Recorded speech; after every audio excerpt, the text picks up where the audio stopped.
ขอเจริญพรที่วัดไทยพุทธภูมิประเทศอินเดียเช้านี้อากาศหนาวก็นึกถึงหมวกไหมพรมที่หลายคนพยายามตั้งใจถักดีถักสวยเหมือนกับมีพื้นที่ของความดีในชีวิตเนี่ยเยอะเชียวแต่ครั้งหนึ่งบางทีเราถักพลาดไปนิดเดียวพอถักพลาดไปนิดนึงคนหลายคนก็มาโฟกัสมองเฉพาะมุมที่มันเสียก็จึงทำให้เหมือนกับไปบดบังแล้วหลายคนก็จึงมักจะบ่นว่าก็ผิดแค่ครั้งเดียวแล้วทำไมความดีของเดิมมันหายไปไหนหมดจริงๆของดีเดิมๆก็ยังอยู่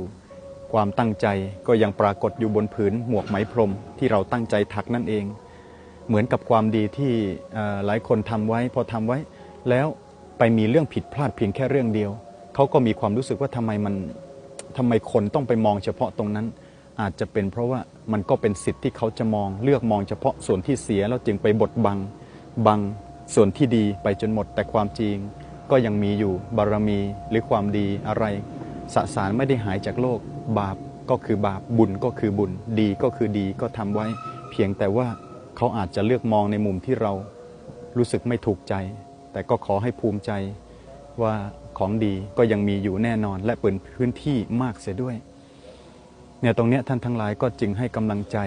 นะร่วมกันอาตมาก็ไม่ได้เก่งอะไรอาตมาก็กำลังฝึกกำลังหัดกำลังปฏิบัติไม่ได้เก่งจะแพ้หรือชนะในเบื้องหน้าก็คงจะต้องแล้วแต่เรื่องของเบื้องหน้าปัจจุบันก็กำลังตั้งใจทำดีแต่อาจจะมีบ้างเล็กๆน้อยๆที่อาจจะพลาดไปบ้างแต่ก็แล้วแต่ว่าคนจะมองแต่เราภูมิใจว่าเรามีของดีมากก็จึงขอเป็นกำลังใจร่วมกันพูดเพื่อให้กำลังใจตัวเองแล้วก็ให้กำลังใจร่วมกันกับทุกๆท่านวันนี้กับคณะพระสงฆ์และญาติโยมที่วัดไทยพุทธภูมิอินเดียก็เจริญพร